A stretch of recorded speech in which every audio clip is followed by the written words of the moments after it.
scarlet letter. I have to kind of be in the closet, honestly, in the circles that I run in. So listen, you're just making me feel more guilty for me trying to make animals have a happier life, because I love the animals, Rubin. I mean, Dave, like, these animals to me are as important to humans, and that's where I get made fun of a lot. But I really do.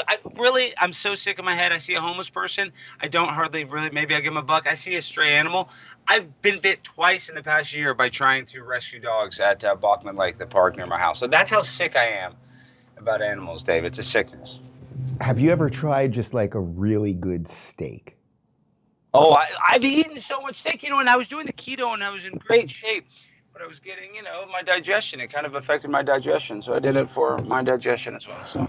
All right. Well, I'm just putting that out there as a trigger warning to you guys. Obviously, anything that Alex says is under duress throughout the next 40 minutes or so. And Jeffrey will focus on you, a meat eater, more so. But we're going to talk about RFK and Tulsi, obviously all of the DOGE stuff, and then really the fact that Trump in this last month is, as they're saying now, even on the televised mental institution known as MSNBC, he's flooding the end zone. He is just doing a million things at once. We are watching change happen so fast. It's spectacular. And before we get to all of that, first, let's talk about BHMD1.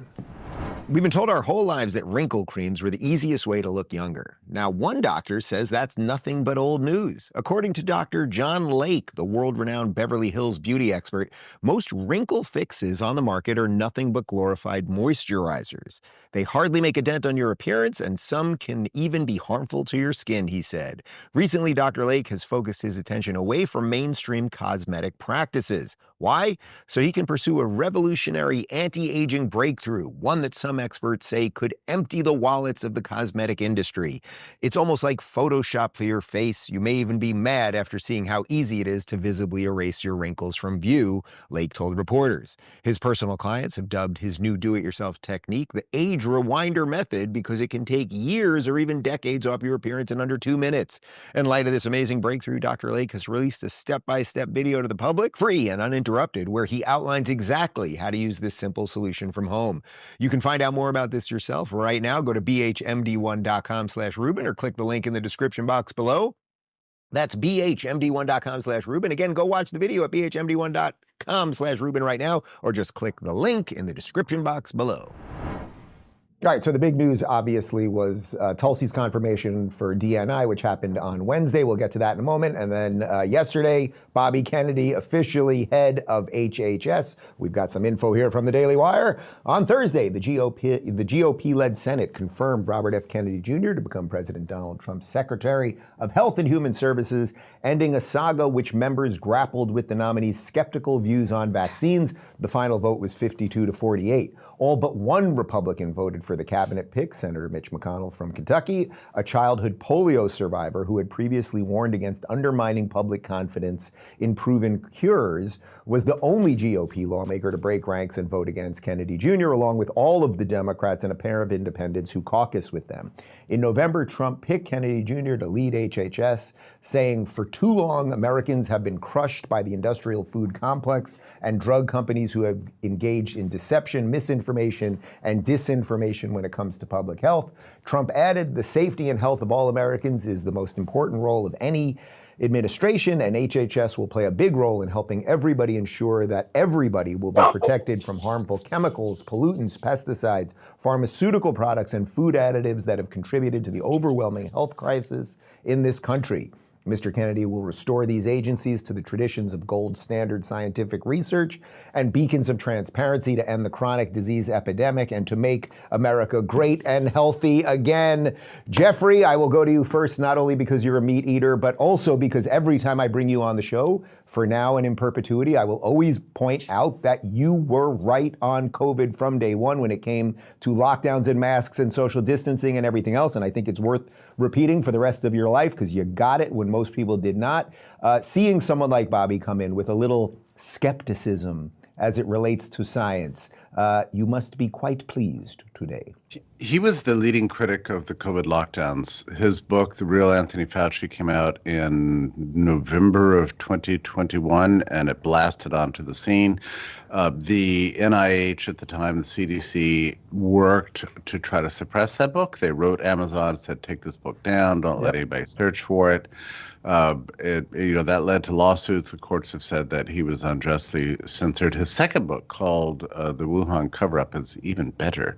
But both of them are heavily documented. This is the world's top, most erudite, passionate, and knowledgeable critic of the key thing that drives this nomination and this confirmation, which, contrary to everything you read, is in fact the COVID lockdowns themselves. They shut our churches, they shut our schools, they shut our, they turned off weddings and funerals and made you stay in your home, and practically abolished dentistry for 6 weeks, and so on. It goes. It was an egregious time. And then why? Why did they do that? So that we could take the magic injection, which is going to cure us, and it didn't. So this is the scandal of the ages, and it didn't just happen in the U.S. It happened all over the world. So this nomination and this confirmation is all about a massive, if only symbolic so far, repudiation of everything that's happened to us over 5 years. So Alex, to that point, isn't this the confirmation of Bobby at HHS? Isn't this exactly what they all deserve? Like, he really is going to go in and do some things. We all may have differences, or people watching this may have differences when it comes to vaccines or scheduling or whatever that might be. But just the idea that, kind of like what DOGE is doing with the finances, we're just going to look. We're just going to look at who's doing what and why are they doing it, and is any of this sound? Like, this is exactly what these people deserve.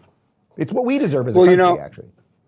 Well, 100%. I mean, Dave, this really, we're trying to keep it light, but, this isn't a funny thing, because Dr. Fauci somehow already got a pardon from the Biden administration. Mm-hmm. So he wouldn't get this pardon if he didn't commit some sort of crime. So it's very obvious that they were able to, the only way they were able to get the emergency use authorization of the vaccine was to say that there was no other remedies from COVID. So basically they murdered people in order to make it so that they can give this vaccine to everybody. So this is not that hard to solve. So RFK really, for me, the pressure is on, because, I lost my mom to COVID. They gave her remdesivir and she died. And, it's just so obvious that the protocol in the hospital was not to save people's lives. And when you look at Nigeria, they had a lower COVID mortality rate than the United States of America. They couldn't give anybody ivermectin. There was no other protocols that a hospital could give other than remdesivir, which was killing, thousands. If anybody died, it was from remdesivir, because a lot of people got the vaccine, were fine. A lot of people got vaccinated and had heart attacks, myocarditis. So it's easy to kind of solve this puzzle, put it all together. So now the pressure is on for RFK, and I like RFK, but right now I don't really want retribution. I just want it all transparent. I just want the truth out there. That will make me feel better at the end of the day. Yeah, I think that's a good point. When Donald Trump says that his best revenge will be success, that's sort of what you're saying too. It's like, we don't need to destroy all these people or jail everybody. That would be my opinion, although I think probably some people should be in jail. But at least let's uncover what's going on here, and let's look at these vaccines and everything else. Here's Bobby right after being confirmed. For 20 years, I've gotten up every morning on my knees and prayed that God would put me in a position where I can end the childhood chronic disease epidemic in this country. On August 23rd of last year, God sent me President Trump. All right. And he gave me...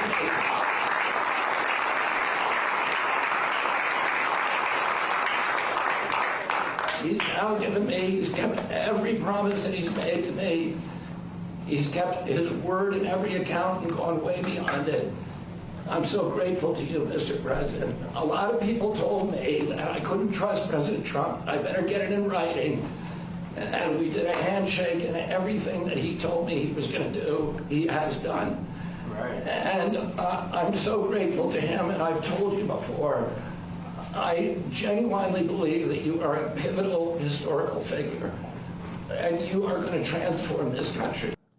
First off, I'll never get over the fact that he's married to Cheryl Hines, who was Larry David's wife on Curb Your Enthusiasm. There's just some kayfabe thing going on there with that. But Jeffrey, look, as a libertarian, you don't want big government, but I suspect you do want competent people in whatever government positions we have to have, right?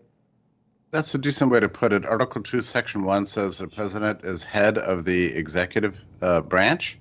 And now you've got courts all over the country saying, no, that's not true. He can't hire and fire. He can't tell the agencies what to do. He can't, deny them money. They're trying to take his presidency away from him.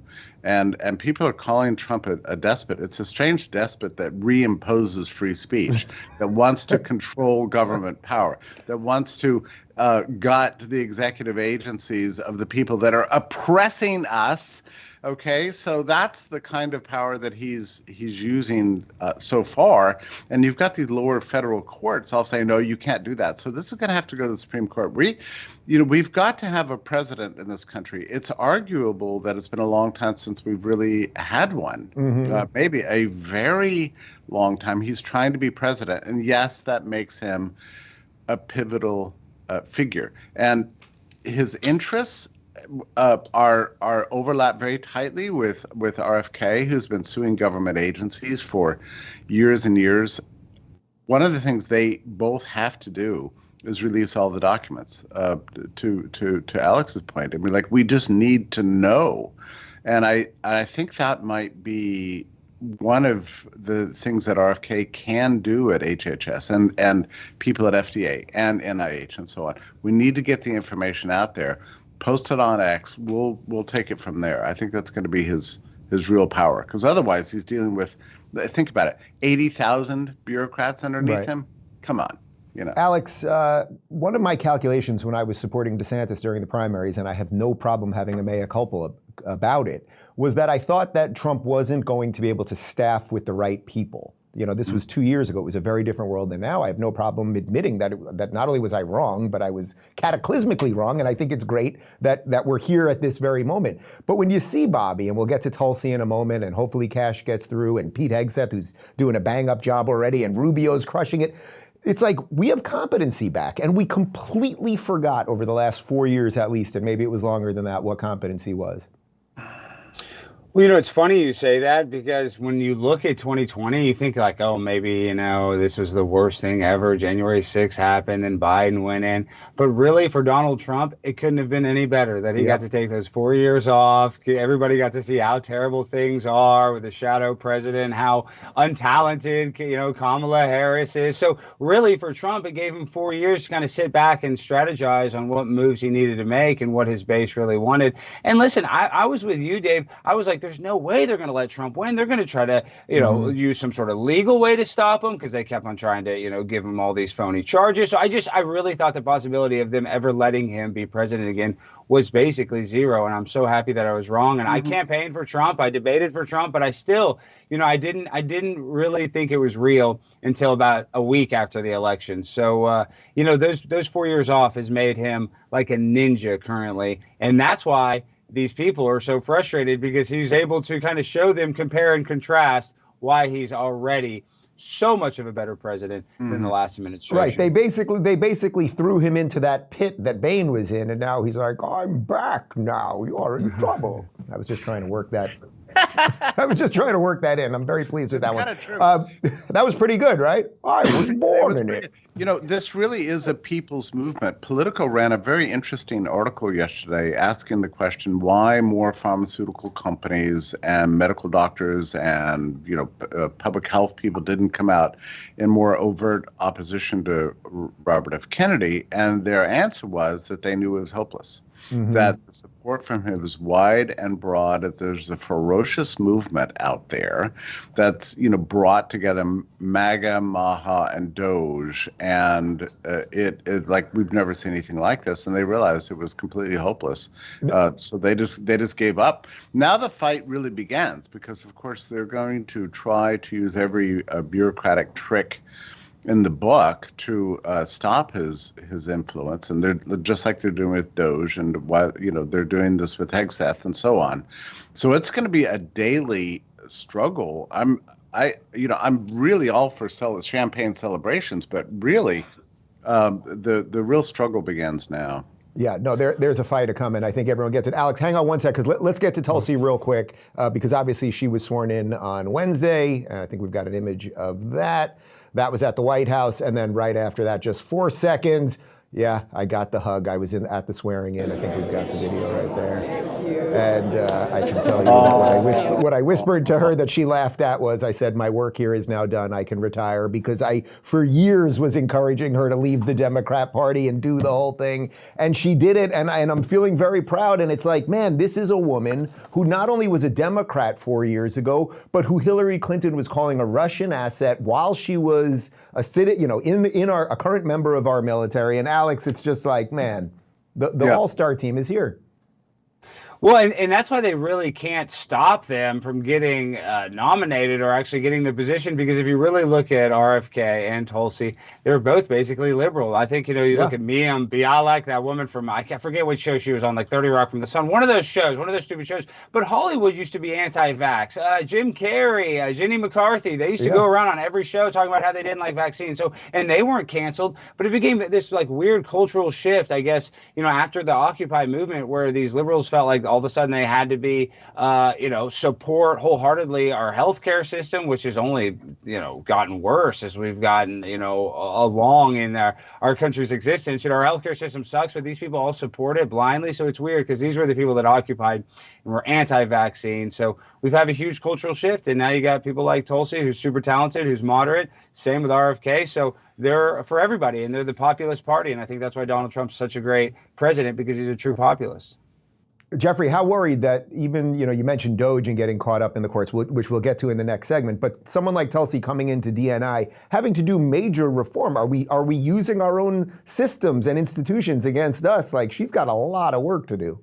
The other day, Trump sent out an order inviting all the CIA employees to resign. The first edict, the first offer of buyouts did not include the intelligence agencies, and after about a week, they rethought that and said, "All right, you got to go too."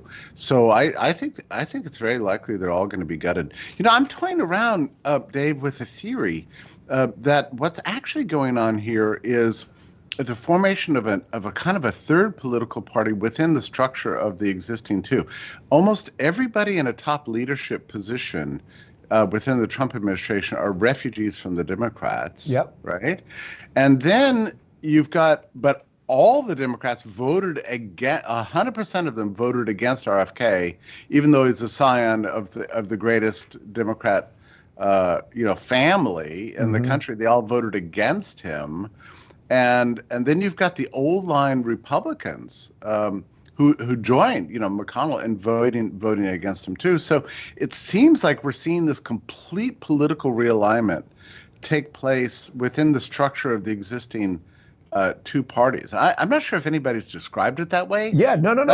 I think that's a great point. I've been talking about that. I mean, right, and the idea that you now have McConnell, who's the old irrelevant Republican, now with the Democrats, and then you have all of the good liberals, say the MAGA liberals, are now joined with MAGA. I think the trick over the next year, to your point earlier about the fights that are coming, will be to make sure that they don't drive a wedge on whatever those small differences are, let's say on abortion or something, that Maha might, that Bobby or Tulsi might have with the traditional MAGA person. I think that's the key. But we got to keep going. Let's get over to DOGE. But first, Rumble Premium. Free speech is under attack, but Rumble refuses to back down. Rumble has always believed in empowering voices no matter how unpopular. And now Rumble's taking that fight to the next level. When major advertisers conspired to pull their dollars, even brands like Dunkin' Donuts turned their backs, labeling Rumble as having a right-wing culture.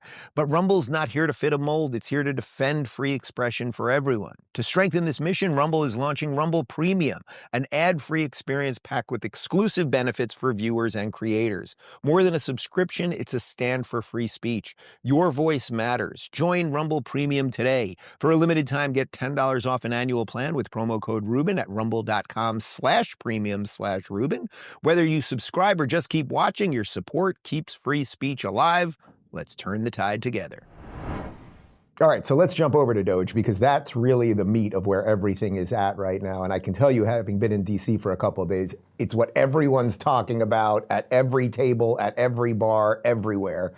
So this is wild. So this is a director for an NGO called Project on Government Oversight. He was invited to the Capitol to talk about government waste. And because irony is dead, he's blind. Waste is different from fraud. Fraud is different from abuse, and abuse is different from both. When we talk about improper payments, they are a subset of those other three categories. But that doesn't tell us the whole picture either. Sometimes improper payments are a function of bad record keeping. Sometimes they are a function of outdated information technology systems. Sometimes they come about through human error, and sometimes they come about through negligence. There are a variety of reasons why improper payments happen. It just simply is not the case that improper payments are only a function of bad people doing bad things with bad intent. Alex, I'm not making fun of blind people here, but the optics, let's say, of having a blind man from an NGO come in and explain that we can't see the fraud or kind of give us the shell game on all the ways that they're allowed to mismanage things, like, come on, script writers, come on.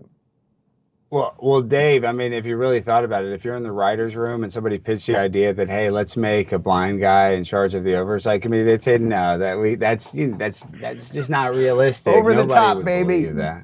Yeah. So reality is truly stranger than fiction.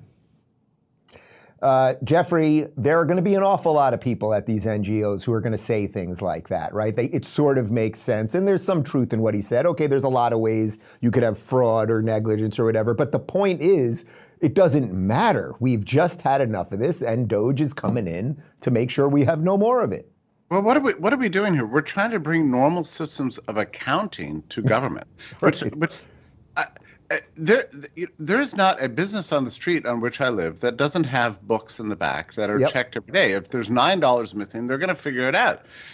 Every payment coming in has to, every payment going out has to have an invoice attached to it, and there has to be a line in there for what purpose and who got it and what was bought with. That's called accounting, right?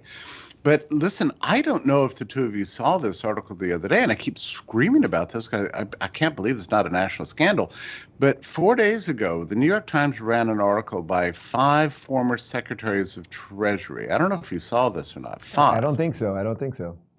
Listen to this.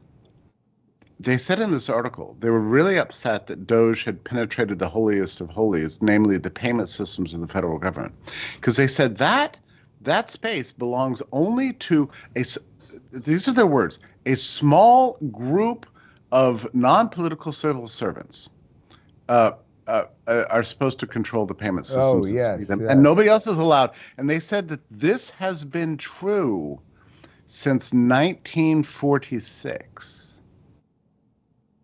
That's what they said, which means that no elected leader in this country or their appointees has actually had real-time documentary access to federal payment systems, which I asked Grok how much that would be, and they came up with $198 trillion have been flowing through that over the last 80 years. And there's been no independent audit ever, and not even a single person elected or appointed by the voters has ever seen those books until last week, okay? So, I mean, I know we've all become cynics. We've all become dark. We're all trying not to be black-pilled. We're all almost there. Mm-hmm.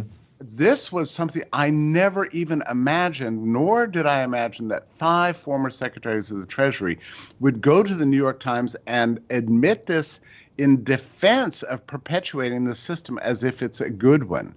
Right. It's rather extraordinary. I'm going to read the article immediately after. And as I tweeted out, and it caught fire, it's like, guys, anyone watching this, if you don't care about the government or anything else, or fraud or deep state or any of that, anyone that has ever run a business, or even how you handle your own accounting when you have to do taxes at the end of the year. Imagine if you went to your accountant and he was like, no, I'm not going to show you your taxes. I'm just going to do them. You're not going to see them. No one could operate like this except the United States government.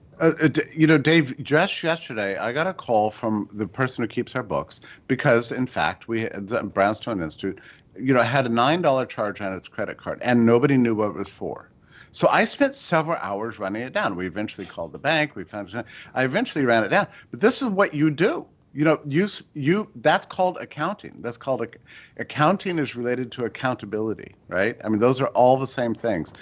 So that's all. Really, we need to be clear about that. That is all that DOGE is trying to do. Bring normal standards of financial accounting to government. That is what the hysteria is about. That's what the panic is about. That's what the freak out is about. And imagine from Elon's point of view, he runs I don't know how many businesses. So you don't have accounting at the federal government. You don't have independent audits of anything. What could this possibly mean? No company can go public and sell public stocks on the stock exchange without having independent auditors come in and really they follow every nickel that is spent in these companies. You have to pass the audit or else you can't sell your stock. The government doesn't have, apparently, it's been 80 years since there's been any kind of serious look at the books. I mean, the American people need to know about this. They need to understand. They need to imagine the full implications of that. It's beyond anything I ever imagined. So to that exact point, let me throw to this video of Karoline Leavitt, the White House press secretary, because it's not just that that we're finally getting some transparency. As we get the transparency, we're seeing the levels of the ridiculousness of what we were spending the money on. As for the actual receipts, we are happy to provide them, and I actually brought some today because all of you know I love to bring the receipts. We have contracts upon contracts that we can send and provide this information to you. Let me be very clear. We are not trying to hide anything. We have been incredibly transparent, and we will continue to be. These are screenshots of contracts that those found across our government. This is a DEI contract, $36,000 for U.S. citizenship and immigration services. That is against the president's policies and his America First agenda. This is a $3.4 million contract, a Council for Inclusive Innovation at the U.S. Patent and Trademark Office, Department of Commerce, another DEI contract that DOGE identified. I can continue to go through these. Oh, I love this one, $57,000 for climate change in Sri Lanka. What is this doing to continue the interests of the American people? Absolutely nothing. These are the line items across the federal government that DOGE is identifying daily. They're moving very fast. There's a lot of paper that we can show you, but we're happy to do it.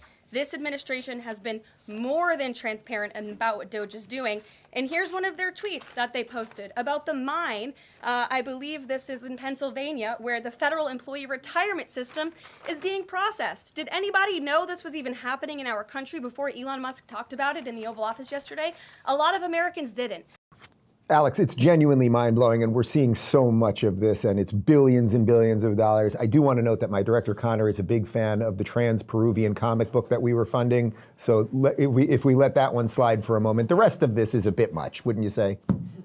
Yeah, the transgender studies in Ecuador for $25 million, you're right. Why not? They need to learn how to tuck it, and it's not cheap. It takes supplies and it takes discipline. So, yeah, I'm so happy. But what's really scary, Dave, are the bootlickers that are like getting mad that Elon Musk is auditing the government. I mean, how is this not a bipartisan thing? How is it that not both sides want to get a little transparency on where our money is going? And maybe potentially even the people on social services, if they had half a brain, maybe they would actually have social services that benefited them instead of Venezuelan gang members in New York City that get a free hotel room for, months on end. So speaking of the bootlickers who are defending the system that has been stealing from us, we the people, check out this video. So this is Scott Jennings, who is like the sole lone sane voice over on CNN. He's shutting down the nonsense about DOGE being not transparent, and you'll see what the meme makers of the internet did with it. It's quite good. He's not been transparent. I mean, they are making routine announcements about the things they are finding, and they are inviting questions about the things they are finding every single day. But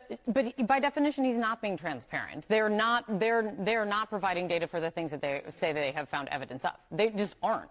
The White House has provided. You can make announcements, and he also did admit that he actually. So you just don't believe it. I mean, they are providing information. You just choose not to believe that it's true.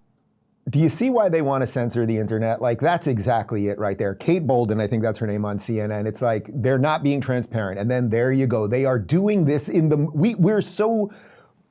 It's unimaginable how transparent this is actually relative to the last 4 years, isn't it? Jeffrey. Yeah, they just don't want to believe it. I don't know if you watched the press conference with Elon the other day when he had little X, on his shoulders. Yeah. It's brilliant. But he explained something really interesting in that. I was so intrigued by this. He was trying to account for why is it their Social Security recipients who are 150 years old continue to get payments, and he made this funny remark that that he doesn't know anybody that's 150 years old, and if there is such a person, they should be famous. He made this remark, but he explained that within the government, that the entire thing is about minimization of complaints. So what he explained this, that if you're sending millions of dollars out or billions of dollars out or whatever, and you start asking questions about it, and you deny the payment, then you're going to get emails and phone calls, complaints, and have to do work to explain why you've denied the payment. It's much easier just to let it go through, even if it doesn't pass accounting standards. And this has been going on for decade after decade after decade. It's just like bleeding money. It's just been pouring out with nobody really entirely aware of where it's going, and nobody exercising any kind of controls. This is what happens when you put an administrative state in charge of the world's biggest, most powerful government with an unlimited printing press. They go crazy, and they've been going crazy for apparently since 1946. And DOGE is the first person who's like the first institution that's actually looking at this. And Trump is so scandalized by it that he's now passed an executive order giving DOGE access to anything and everything within the government. They need to go in there and at least look at the books, get read-only access as a predicate to getting the auditors in and figuring out. Listen, we've got 4 years of amazing revelations coming towards us. If we're really going to get independent audits of the IRS and the Federal Reserve and all at 425 agencies, we're going to find out some unbelievable things. I'll tell you something else. I think it's entirely possible that things are so bad that it very well could be, I'm not going to predict this with certainty, that Trump's first budget that he signs from Congress, it could actually be balanced. Yeah, I agree. We covered that last week. The numbers could bear that out. Yeah. Yeah, I think it's really possible. And I used to, maybe like you, when presidents would say, "Oh, we're going to eliminate waste, fraud, and abuse," I'd always kind of dismiss that. That's not most of it. Well, maybe it is. So look, we've got some numbers. Let me read you some numbers. This is from the DOGE Live Tracker. We have already saved $45.59 billion taxpayer dollars. That's about $303 per taxpayer, which is only 2.3% of the progress to the ultimate goal. They've done 60 total initiatives. They're just diving in. And to illustrate the point that you made earlier, Jeffrey, about the realignment that we're seeing now, the liberal, the decent libs saying coming over to the MAGA side and watching the old school Republicans go to the Democrats. Check out this video. This is, you might know some of these you might say once decent libs. I don't know what to call them anymore. But Al Gore, Bill Clinton, and Barack Obama, what they used to think about government waste. This report tells us how to cut waste, cut red tape, streamline the bureaucracy, change procurement rules, change the personnel rules, and create a government that works better and costs less. I've read it, and where it says the president should, the president will. Among the 800 recommendations, eliminating 12% of the federal workforce, merging some government agencies like the FBI, the DEA, and the Bureau of Alcohol, Tobacco, and Firearms, closing hundreds of government offices outside Washington. From the day I took office, one of the commitments that I made to the American people was that we would do a better job here in Washington in rooting out wasteful spending. We thought that it was entirely appropriate for our governments and our agencies to try to root out waste, large and small, in a systematic way. It means cutting some programs that I think are worthy, but we may not be able to afford right now. A lot of the action is in Congress and legislative, but in the meantime, we don't need to wait for Congress in order to do something about wasteful spending that's out there. We haven't seen as much action out of Congress as we'd like, and that's why we launched on our own initiative the campaign Cut Waste. And we're going to keep on finding every possible way that we can do that, even if Congress is not active. There you go. Alex, you are a world-class entertainer, and when you're writing a script, a movie or a sitcom or whatever it might be, the key line that they always tell you is show it, don't say it. And those guys just said it. but Donald Trump is showing it. That seems to be the difference. Well, 100%. And you hear Obama talk about efficiency, government efficiency. That's the opposite of what Obama did in office. I mean, he made things so much less efficient. He made so many more problems. And he dropped a drone strike every, I think, 15 minutes for 8 years. Like, you know, he spent a lot of money on military spending. When if you really think about it, we have $1 trillion military budget. We could save some money right there, but maybe not blowing so many people up. And I know that might sound crazy because a lot of people have stock in Halliburton and Raytheon. But, you know, for me, I'm a conflict interventionalist. I think that we could save a lot of money if we actually look into our military spending. We audit the Pentagon, and all this stuff potentially will happen under Trump presidency. But, you know, so I'm happy. I'm happy. By the way, Pete Hegseth is already saying that we're going to do that he's welcoming DOGE to come into the Department of Defense. And for anyone, I'm a strong military guy. I want a strong military so we don't have to use it. But military and technology has changed. You can do more with drones now. Maybe you don't need giant fleets of every ship and everything else, but let's not go off that. Jeffrey, again, it's like, man, what happened to those Democrats? Thank you for showing those clips. I've realized I've changed my whole outlook on the world. I think if you'd showed me those clips like 6 months ago, I might have thought, well, they tried to do their best, maybe. They had every good intention. Now I look at them and I think, marionettes. You know, they're just, this is all just theater. And it's been theater for a good part of our lives. Ever since DOGE and Trump have gotten, active on this whole thing, I'm seeing everything in a completely different way. You know, you just want to scream at that press conference where Clinton's yammering on and Obama's yammering on. Listen, do you have access to the books?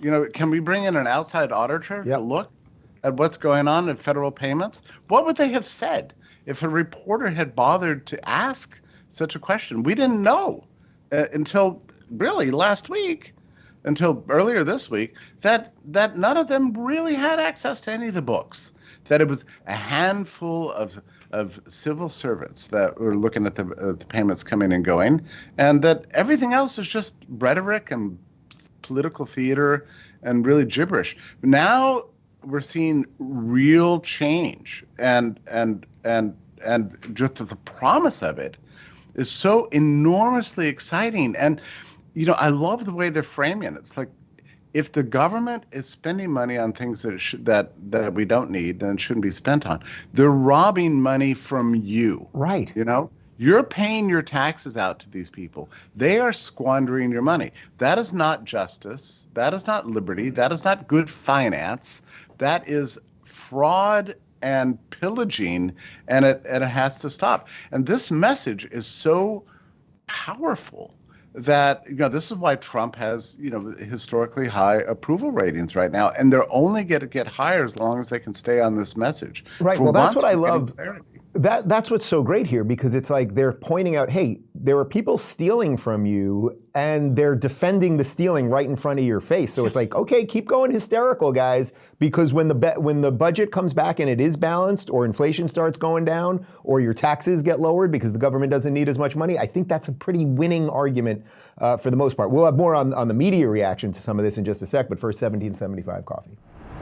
Did you know that drinking 2 to 3 cups of coffee daily can lower your risk of death by 29% and nearly halve your chances of heart complications? But let's be real. What's the point if your coffee tastes like it was brewed by someone who thinks soy lattes are the peak of sophistication? Enter 1775 coffee. Hand-picked Bolivian beans roasted in the USA, delivering pure, single-origin brilliance. No gimmicks, no deceit, just coffee for those who crave truth, depth, and the clarity to cut through life's illusions. The best part? Every dollar you spend gets you entered to win a blacked-out 2024 Tesla Cybertruck, a modern-day ARC built for any of life's challenges, plus 30 grand in cash. Not bad. Here's what to do. Go to 1775coffee.com, stock up, and fuel your mornings with rebellion. Use code Rubin for 15% off your order. Don't miss your shot to sip bold, authentic coffee and drive a Cybertruck with $30K in your pocket. 1775coffee.com. Fuel your mornings. Forge your path. All right, so as all of this good stuff is happening, over on MSNBC, they're very concerned that too much good stuff is happening, and it's overwhelming their ability to control your mind. No, I was going to say, no, to bounce off what Evan's saying, like, you're not even really seeing that from Democrats, though, either. There's so much happening right now that something as major as this, and, you know, let's say Donald Trump was president 2 years ago. They made all these announcements about their plan to end the war in Ukraine, and it involved Russia keeping Ukrainian territory. There would be a firestorm in Congress. You would see people lighting up the floor. People are giving floor speeches. It would take up an entire day's news cycle. But there's about 15 other things right now that deserves our attention, and so this is getting kind of buried. Okay, here's one. Is this kind of the genius of what Trump is doing right now? He's doing all of the things he promised to do, and he's doing them all at the same time. So these people who are not particularly good at their jobs in calm times are, I would say, doubly bad at the moment. Alex?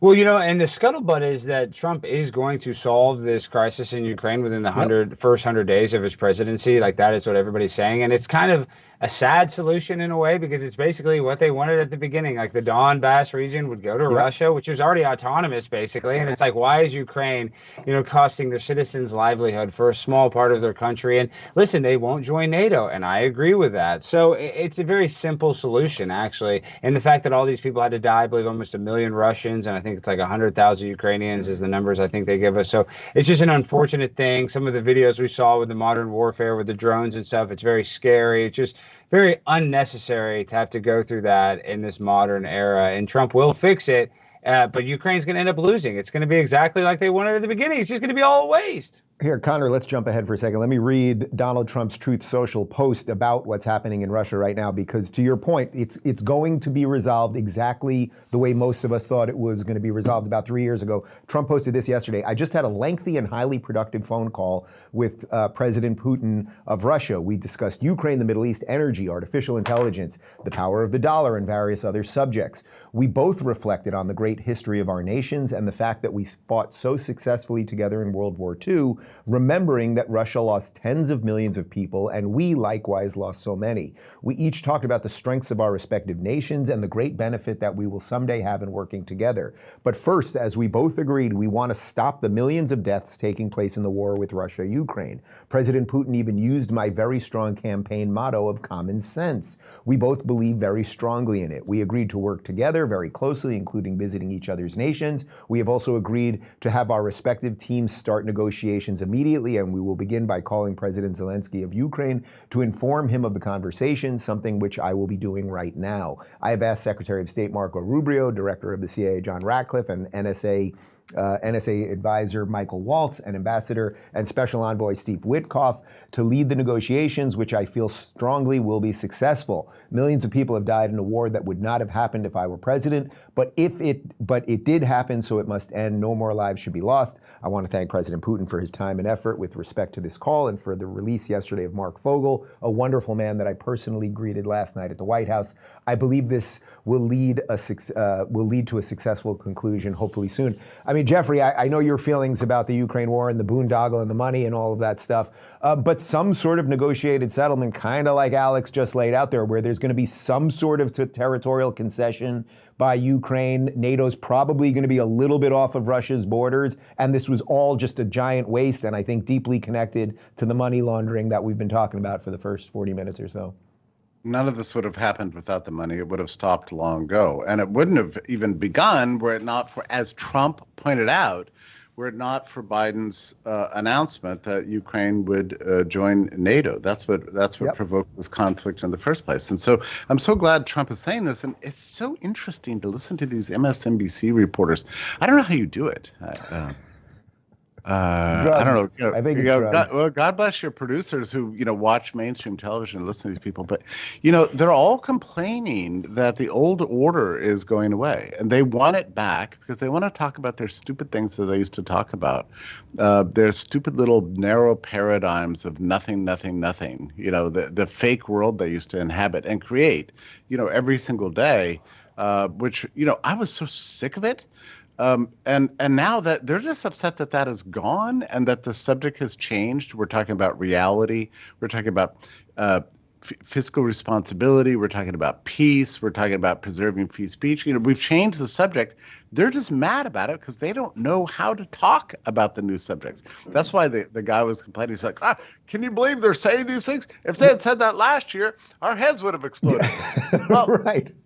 Yeah, exactly. I mean, that's all you've done for years and decades is explode and anger at common sense. By the way, you bring up an interesting point about how do we watch these clips. I get that question a lot, Dave. How do you put yourself through all these clips? We actually hired a new associate producer. His name's Joseph, right there. We keep him in a small 5x5 cage with a giant TV that plays MSNBC all the time, and then we feed him fish heads once a week. It's going okay, right? Look at him drooling. Oh, it's sad. It's sad. But there's more good stuff happening, guys. Let's just jump over to more good stuff. Pam Bondi, who's the new attorney general, she's had it with this sanctuary city bullshit, so she's heading to New York and cracking skulls.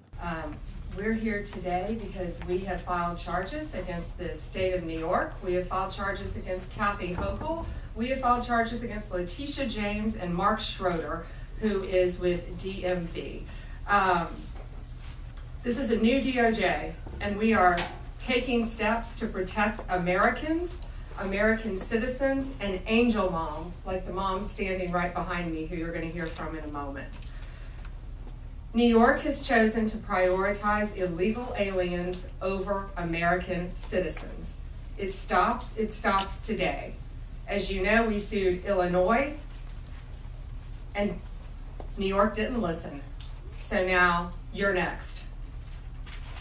Millions of illegal aliens with violent records have flooded into our communities, bringing violence and deadly drugs with them.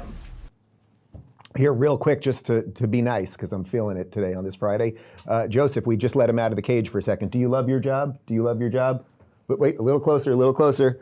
Look at that, thumbs up. He loves his job. We let him out of the cage. It's very exciting. All right, go back. Jeffrey, the federal government stopping sanctuary cities and sanctuary states from, I would say, destroying themselves as New York and Los Angeles and so many other cities have. This would be competent good governance?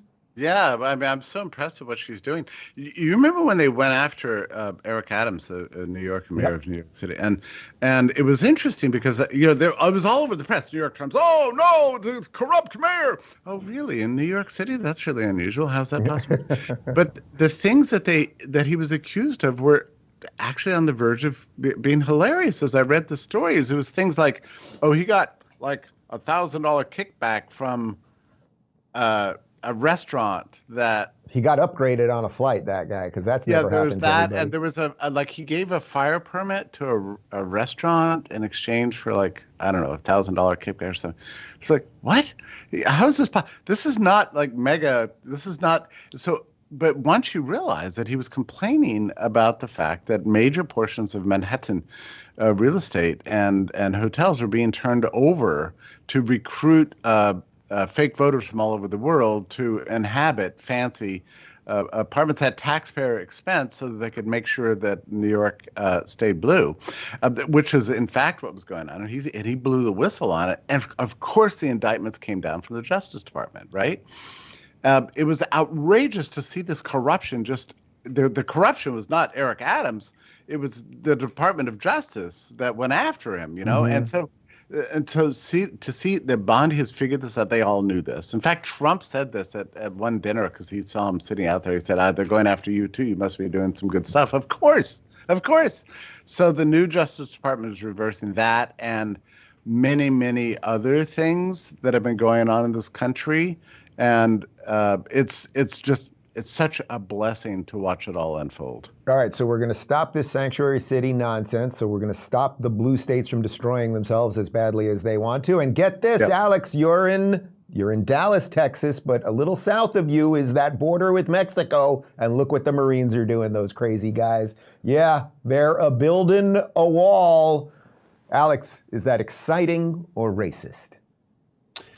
Well, if I'm being honest, I'm all for Tom Homan. I support ICE wholeheartedly. We need to get the, all of the gang members, especially the Venezuelan gang members, all the criminals that have, criminal records for violent crimes. But I really wish, Dave, you could help me get this to the Trump administration that not everybody is bad, specifically big booty Latinas. If we could just support everybody else except for the beautiful abuelas, the grandmothers, they're not violent. Unless you cheat on them or something, then they might hit you. But honestly, at the end of the day, let's get the gang members out. But some of the nannies and housekeepers, they get to stay. If my housekeeper got deported, I would be absolutely sick, Dave. So not everybody has to go, I think. All right, so I'm writing that down, and I'm in direct contact with the administration. Thank you. Save the big booty Latinas. We will make that happen. I got one other thing for you guys in this incredible time of change and prosperity. We're also on this AI horizon. The world is going to look so profoundly differently, even 5 years from now, than it looks right now. And there's a great video making the rounds of JD versus the woman that might have been president, Kamala Harris, on AI. Take a look at this. The United States of America is the leader in AI, and our administration plans to keep it that way. The U.S. possesses all components across the full AI stack, including advanced semiconductor design, frontier algorithms, and of course, transformational applications. Now, the computing power this stack requires is integral to advancing AI technology. And to safeguard America's advantage, the Trump administration will ensure that the most powerful AI systems are built in the U.S. with American-designed and manufactured chips. AI is kind of a fancy thing. First of all, it's 2 letters. It means artificial intelligence. But ultimately what it is it's about machine learning. And so the machine is taught. And part of the issue here is what information is going into the machine that will then determine, and we can predict then, if we think about what information is going in, what then will be produced in terms of decisions and opinions that may be made through that process. Jeffrey, we dodged a bullet, didn't we? Yeah, but she's actually more erudite after cocktail hour, which for her begins. Which starts at 2 o'clock, yeah. Yeah, maybe, yeah, I think a little earlier. Maybe it's 5 o'clock somewhere. But she attended a basketball game the other day. Did you see this? That she was at an NBA? Yeah. I think she went to a Lakers game. And everybody just ignored her. She was like, she's like Khrushchev sitting on a park bench in 1959, feeding the pigeons. Everybody's just ignoring her. No, I mean, I can't believe that. And so, when do you think everything really collapsed? So sometimes I think it was Kamala, because she was so fake, so ridiculous, and nobody actually believed she could ever be president. Well, I think it probably collapsed before that, but she was the last dying effort of a system that had nothing left. Right? We went from dementia guy to DEI. Right? Yeah, it revealed to the whole public that the entire system is a fake. Like Biden was implausible enough, but when he was replaced by this woman without any vote, just like, oh, here's your new choice. It was so crazy. I think I sort of thought she was going to win. I'm embarrassed to think that now. It turns out we do have a functioning democracy. Votes do actually matter. If you eliminate enough fraud, then the public can speak. And she's just gone. And thank God. I mean, if she were president right now, I don't even think Brownstone's domain would be alive. I think probably you would be off the air. Actually. No, I know. I'd be doing this from Gulag 42B. Alex, I won't bludgeon you and make you comment on Kamala Harris, but that video right there where JD is clearly laying out that we better lead on this, and he comes from the tech world also, and was a VC guy, knows a lot of these guys. He deals with this in a mature, honest way. Well, just watch this video. I didn't show this to you guys before. We normally send everyone the rundown. This was just an addition, and I thought you could comment on this because it's coming whether we like it or not. This is Melody, one of our robots. She speaks various languages, and she's built in a modular fashion. So we can take off her face, replace it with another face, and have her speaking as a different character. Our skills are having very realistic skin, and our AI is very different. It's functioned to create companion and friendship and social type interactions with people. So our robots don't do physical human labor, but they're really meant for personal interaction. So you can think about it at a theme park, at a conference like this, or even at a senior's home. Yes, buddy. That's what everyone's going to be doing with them, bringing them to the theme park and the old age home. Alex, how many ports is that doll going to have? I don't know. I mean, I'm going to need a long charger, though, to keep that thing charged up. But you know what's sad, though, Dave? This is what they predict, is that in the future that there's going to be some sort of neural link that hooks to your brain, and that will immediately create an orgasm. And they say that human beings will just give themselves 1,000 orgasms a day. I hope that doesn't happen, but that's what this technology, that's what their goal is, believe it or not. So very insane. Do not get a sex robot. Go on one of these dating apps. There's a lot of these women that want to do it just as bad as these guys. That's the problem too, Dave. A lot of these guys don't have enough confidence. They're going to robots. Go out there, try. You might swing, you might miss, but a blind squirrel finds a nut every once in a while. So don't go bang a robot. Go find a lovely lady or a guy. It depends on your preference. And that brings us home. Don't have sex with robots, people. Have sex with real people. They're better. Mm-hmm. Are they better? I mean, they're all right, I guess is the point. They are better. They are better. We don't want to do the robot. I mean, that's just so dystopian. Oh, my gosh. That's going to be bad. Jeffrey, unless you want the final word, I'll let you off the hook on this one. Let me just say, I'm extremely bearish on transhumanism. I think it's all baloney. And my experience, my read on the situation, everybody's sick and tired of this crap. We use AI for the tool for when it's good. But we draw the line at all this transhumanist nonsense. I'm fed up with that. I'm ready to go back to the real world, real food, real people, real communities, real life. That's what's coming back. Well, look, Jeffrey, you were right on COVID, and maybe you will be right on people having sex with robots. Only time will tell. Gentlemen, I thank you very much, guys. We got a post game for everybody else in about 30 seconds. RubinReport.locals.com. And if you have not seen it yet, yesterday's show, because I was traveling back from D.C., we aired my interview with Ro Khanna, who is a Democrat. He is the first Democrat that I have sat down with in about 5 years, even though we invite them all the time, outside of Tulsi and Bobby, who obviously are no longer Democrats. And we got into it, to say the least. So if you haven't seen it, do check that out. Post game 30 seconds. Thanks, guys. Have a great weekend. Thank you, Dave. Thank you, Dave. I don't swear in public very well, but we have to Trump. I love you too, but you're not my type.